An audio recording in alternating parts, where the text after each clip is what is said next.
Good evening. You're watching The Big Story on Mirror Now. I'm FIR. Let's take a look at the top headlines that we're tracking here at the top of the hour.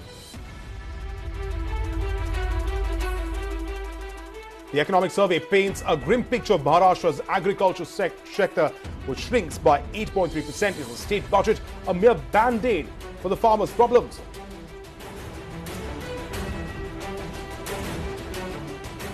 Thousands of Maharashtra farmers continue their march from Nasik to Mumbai, demand a loan waiver and compensation from the Fadnavis-led BJP government.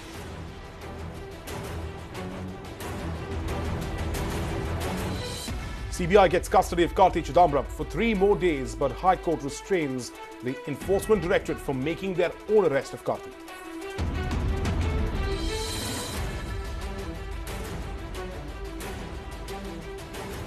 Is this a high-security prison or a retreat for convicts? Nitish Kumar's government in Bihar is left red-faced as prisoners seen doing drugs and talking on their phones, all behind bars.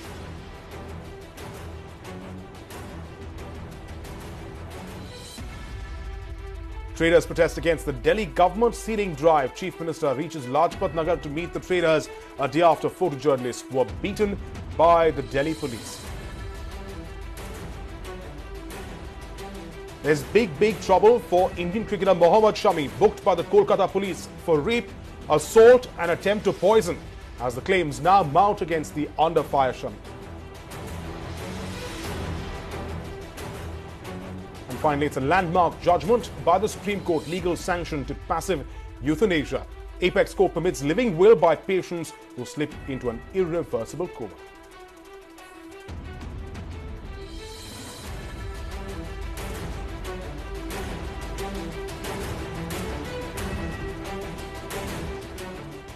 The big story that we're tracking is Indian cricketer Mohammed Shami, who finds himself in a world of trouble after the Kolkata police registered an FIR against him based on a complaint that his wife filed with the police. Now, Shami has been booked under some serious sections of the Indian Penal Code. The charges include rape, assault, attempt to poison, among a number of other extremely serious and grievous charges that the cricketer now faces.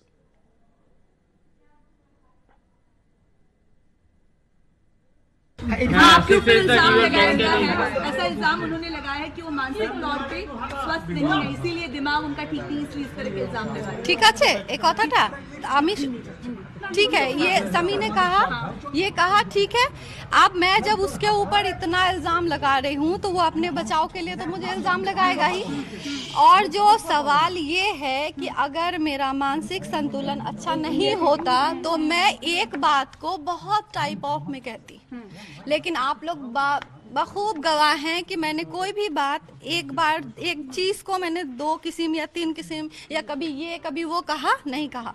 समी की बात, समी कभी कहते हैं कि मैं आलिशबा को नहीं जानता, कभी कहते हैं कि मैंने दुबई का वीज़ा नहीं करवाया, कभी कहते हैं कि आलिशबा को मैं जानता हूँ, आलिशबा को मुझे पैसे लेने हैं, कभी कहता है कि ये फ़ोन मेरा नहीं है, कभी कहता है फ़ोन मेरे पास था, कभी कहता है ये चैटिंग मैंने नहीं की, मोहम्मद भाई ने की, कभी कहता है कि दुबई में ये फ़ोन जब मेरे पास था तब मैंने चैटिंग करा। तो मानसिक संतुलन किसका खराब है?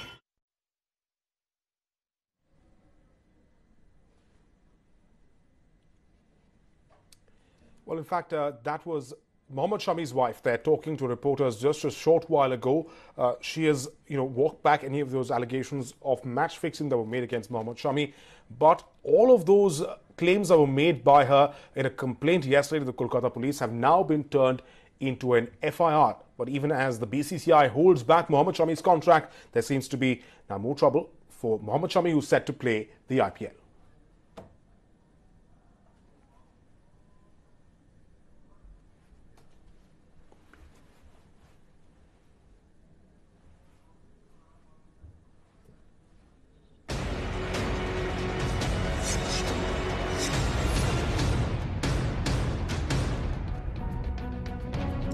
We're in fact taking first response now from the Delhi Daredevils, the team that owns Mohammed Shami, the team that Mohammed Shami is scheduled to play for in the IPL this season. This is the first response, first and exclusive here on Mirror Now. He says, we are awaiting a direction from the BCCI with regards to Shami We will follow what they decide. That's a quote that Mirror Now has exclusively gotten from Hemant Dua, who is the CEO of the Delhi Daredevils and GMR Sports as well. Now, he is coming out with the first reaction there to the situation that Mohammed Shami finds himself in. Remember, Indian cricket takes a bit of a break, but the IPL, in fact, begins in just less than a month away now from the IPL, which begins on the 7th of April. So it seems Mohammed Shami's fate, he's not all in the clear, even as far as the IPL stint is concerned. We understand that Mohammed Shami will have to, in fact, be cleared by the BCCI, only after which the Delhi Daredevils will decide whether to play him or not this season.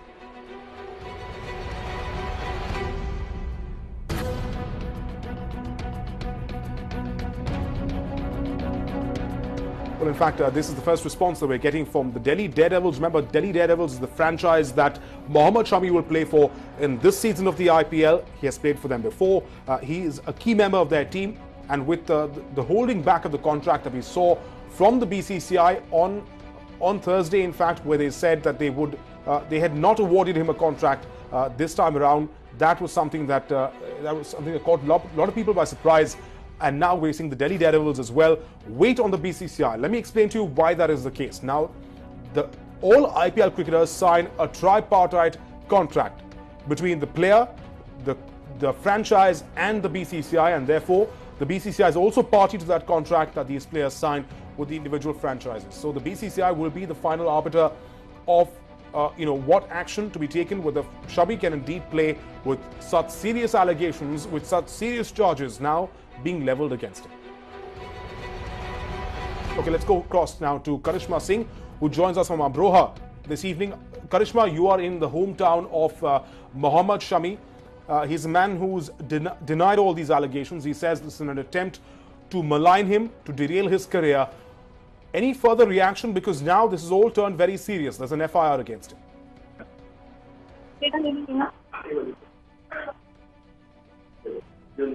Karishma, can you hear me?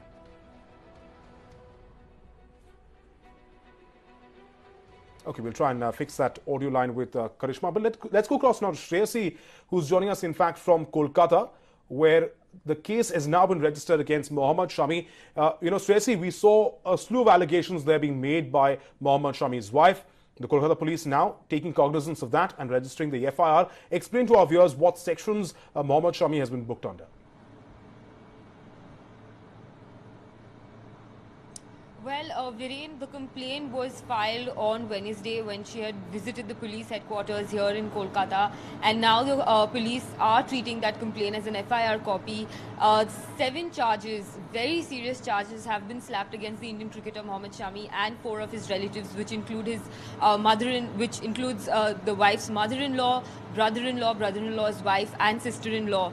Now, some of the main charges that have been slapped against the Indian cricketer is of domestic violence and attempt to murder, which are non-bailable offences, as well as a rape charge has been filed against the brother of the Indian cricketer, which is also another non-bailable offence. So the very, very, very serious allegations there coming out from the wife against the Indian cricketer. Now, what has to be seen is the statements of both Mohammed Shami as well as the wife are yet to be recorded. Now, since these are non-bailable offence, we know that Mohammed Shami is not here in Kolkata. He's travelling. He was in Delhi earlier today because of the Delhi Daredevil team's photo shoot.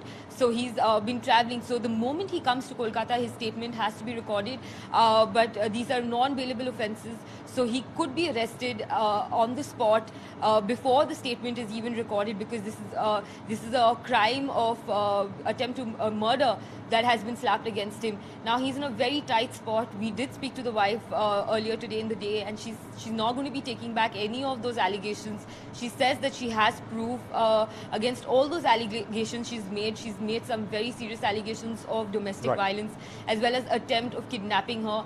There is heavy police presence outside her house as well. So the situation remains quite tense for the cricketer at the moment, and we'll have to see how the probe heads, because it's now that the FIR has been lodged, the Kolkata police will be investigating this entire matter.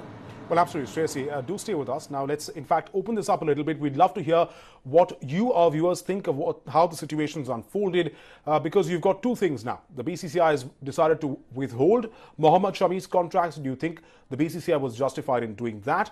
And with such serious charges being levelled against Mohammed Shami, do you think that he deserves to be playing in the IPL, which is less than a month away? Well, we'll get to those questions. Tell us what you think of all of that. But let's go across to Saad bin Jung, former cricketer, who's joining us on the broadcast. Saad, this is a very tricky situation that Mohammed Shami finds himself in. Some very serious charges being levelled, and therefore a number of people are coming out and applauding the BCCI for once being swift about it and actually, seeing that they are seen to be doing what is right in this case. Listen, Viren, we've got to understand one thing. We've got to separate the cricketer from the Indian citizen. As an Indian citizen, yes, he's got these charges against him. He's got to go there and fight this in a court of law. But as far as the cricketer is concerned, I mean, for heaven's sake, how is that going to affect? We don't even know whether the charges are for real or the charges are all crooked up. We don't know what these charges are. So we've got to give the benefit of doubt to Shami till he's proven guilty. And therefore, as a cricketer, I don't see where the connection is and how he should suffer. And I have absolutely no idea how this moral policing by the BCCI is stepping into private lives of cricketers and superstars. Because you must understand that the private lives of superstars are very difficult to understand and to empathize with them. I mean, it's impossible because they might not be good human beings at all in their private lives, and I've seen that. I've seen that with a lot of superstars. Actually, I know very few superstars who are truly very nice people at home. But having said that, can you take this then from the house, throw it into the cricket ground and say, you're a bad guy at home and you've got charges leveled against it, alleged charges against you by your wife, so you cannot play the IPL. I don't think there's a connection there, and I think that's quite ludicrous actually. Okay, let's in fact go across now to Karishma. I'll come back to you in just a minute. Saad, Karishma is live from Amroha, where in fact Mohammed Shami is from, his hometown. Karishma, there's an attempt, of course, also from Mohammed Shami's family, as we understand, to try and resolve this entire situation because, he continues to say, of course, that this is not, none of these allegations are true. But Mohammed Shami's wife has come out with all those pictures, a binder full of allegations that she says her husband was involved in talking and chatting, explicit chats with a number of women across the globe. It is absolutely, Viren. All of us have seen what Mohammed Shami's wife has said, but we are at the moment standing by for a press conference with Mohammed Shami. He's expected to reach his residence anytime, after 7:30, and then we are expecting a press conference in which Mohammed Shami is going to give his side of the story. There is, a huge media presence also over here. If I can show you, there are a lot of cameras as well. Over here, even local media reporters are here who are going to wait here to see what Mohammed Shami exactly has to say to the new allegations that have been put out by his wife. There is, he spoke to the media again today in the evening where she leveled allegations against him. I reported from here earlier where the family is in complete shock as to how, Mohammed Shami can do something like this. They are standing by his son, but everyone is actually waiting to hear what Mohammed Shami has to say. Right, Karishma, and we'll be standing by for that press conference in just a bit, but I've got Advaita Kala, author and activist, joining us on the broadcast. Advaita, we've heard what Saad bin Jung said. If he didn't, let me just reiterate some of that for you. He says, well, we have to give Mohammed Shami the benefit of the doubt because sometimes, these cricketers may not have the best of personal lives, etc. But these are rather grave allegations that are being levelled by his wife. Absolutely. I think there is one aspect which is a personal life, which is correct. Somebody does have a right to their personal life, and it's really nobody's business. However, in this instance, when a woman comes out with these kind of accusations, then it's very important that we must not let celebrity or talent or the fact that the man is in a visible, powerful position delude us and take away her right to come forward and levy her charges and say what she needs to say, because she's really trying to level the playing field here, because outside of the public domain, if she was to do this, certainly the power equations are so skewed in this situation for the very reason that Mohammed Shami is a well-known cricketer, is a powerful man, that this would probably be her only way of getting her part of the story out there. Absolutely. And Saad, if you can hear what Advaita Kala says, well, we have to treat this as we would treat any other story, which is or any other allegation against anybody, whether they are powerful or not powerful. The law has to take its own course, and therefore you're seeing the Kolkata police having registered the FIR. Listen, I completely empathize with what the lady is saying, and I also hear you. But let me give you a little example as to how things pan out with the board sometimes. A very close friend of mine who's passed away, his name was Parthasarthi Sharma. He was sitting with his first cousin in a hotel room in Calcutta, and this was reported to the board, and he never played cricket again because there was a file opened up against him saying that he is taking girls to his room. Now he spent the rest of his career trying to prove to the board that that's my sister, for heaven's sake. But the board just didn't want him around. Whatever politics there were, they came into play. Now you've got to understand one thing: whether it's huge amount of wealth, whether it is freely available sex, whatever it is, whether it is sleaze, there's a hell of a lot of that being thrown into the players' lives. And it's coming through cricket. So it's certainly going to affect his private life. I know so many cricketers whose marriages have broken up. Very close friends of mine have gone through very bad marriages. They've cheated on their wives. But does that mean they don't play for the country? Or does that mean they don't play cricket for the state or for the IPL? But I don't think there's a link over there. I think we've got to be very clear that if the charges are proven... No, but in all fairness, I'm sorry to interrupt you there, but in all fairness, she's talking about rape here. She's talking about attempt to poison here. Whether we, if we are to, measure an icon by what they mean to the people of this country, shouldn't they also? I'm not saying they should have perfect lives, but here he's accused of committing a crime. This is not just, being a bad person. This is about being, having broken the law. Absolutely, there's an element of criminality here in her accusations. You can see a divorce coming in there. That's what makes this different from marital discord of the kind that we often see around us. And really, I agree that is part of someone's private life and must not be flung around in public. But here, her accusations are about criminality. And that really changes the entire context of these accusations and has to be taken seriously by virtue of just how serious they are. Okay, I seem to have lost the line there with Advaita. Let me say something here. Yes, Saad, okay.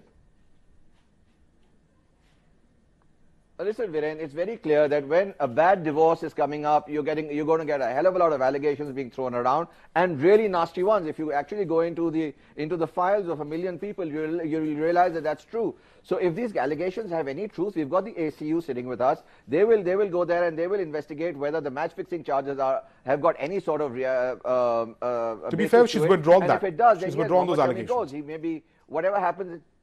Yeah, okay, if she's withdrawn that, then there's absolutely nothing for the BCCI to come in the way of things, because a bad divorce has got that's the way our law is. A huge amount of allegations come in, and finally these people compromise and go home, or the court decides in any way. So I think allegations at this step, in a very bad divorce with another woman involved, is something that the BCCI should not be getting involved into. These are personal issues, and I'm sorry, but there is absolutely no position for the BCCI to come into play over here. Okay, let's see what the people think. Because listen, what's good for the goose is good for the gander. Viren, let me finish. Let me finish. Okay, very what's quickly, good for the goose is good for the gander. I mean, what if the player turns around and says, what if the player turns around and says, you cannot be a BCCI official if your wife is not happy with you, or if you're divorcing someone?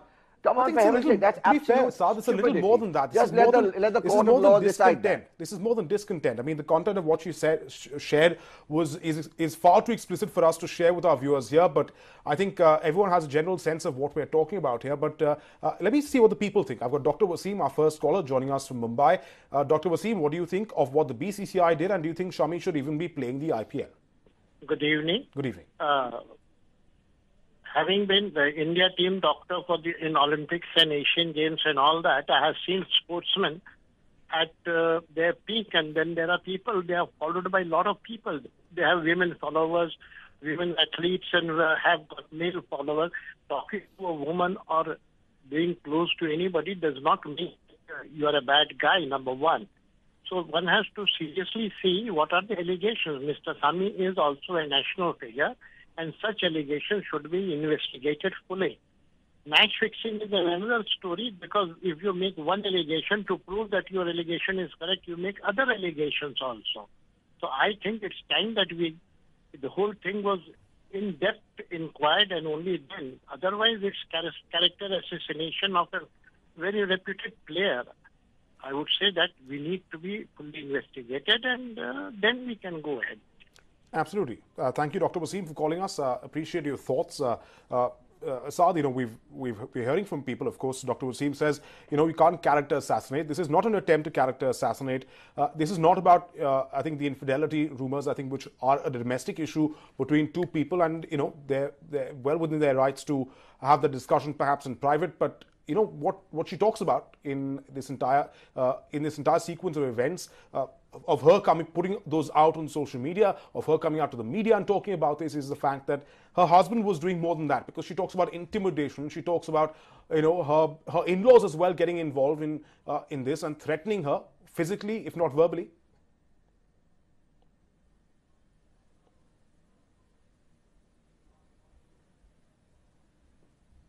Saad? Oh, sorry, that was me. Okay. Yes. No, listen, Viren, you've got to let the law take its course. I mean, the gentleman was speaking earlier.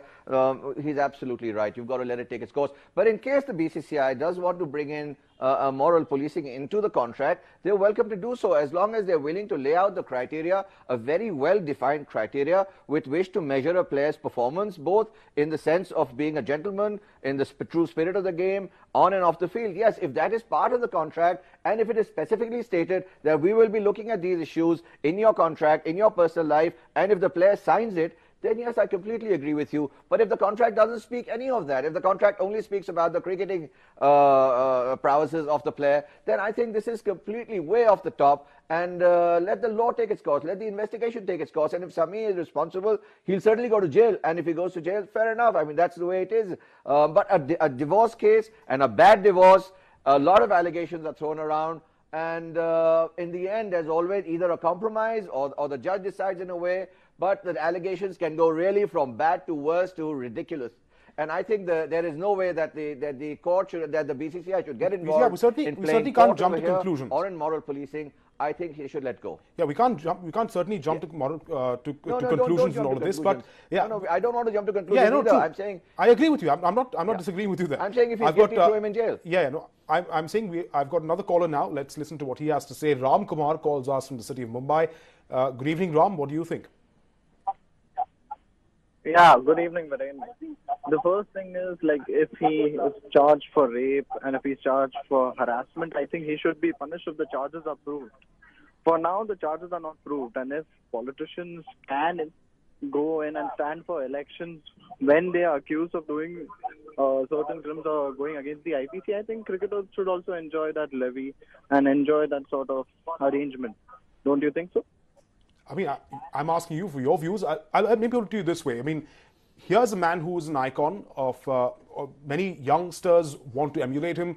A lot of people, he has a lot of admirers, who watch the game, who are, and they have reason to admire him because he is a proven performer for the Indian team. But when someone has such serious allegations, and if there's some proof to go with it, do you think he can continue to be part of the IPL and play there? Ram? Yes, I do think so. Until and unless the charges are proven, he should still showcase his talent. He should still showcase his talent for his team, IPL team, for his country. So I believe that the charges should be proven first, and then any decision about his career or about his contract should be taken in place. Okay, Ram Kumar there joining us from the city of Mumbai. Thanks, Ram, for joining us.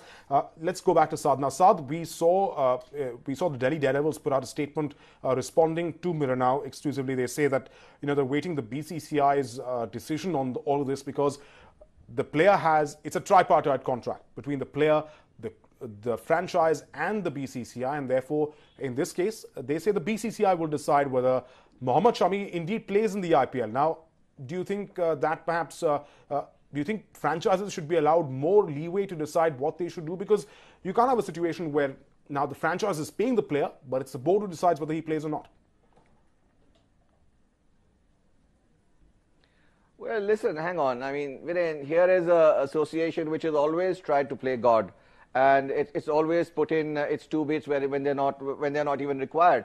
And we thought that would change with the COA coming in, with the Supreme Court stepping in and putting in these people in place. And we never thought that these people, these really learned people, would actually allow personal life of players to come in the way of their cricket. So I think presently, the way things are going, I think the board is making a complete mess.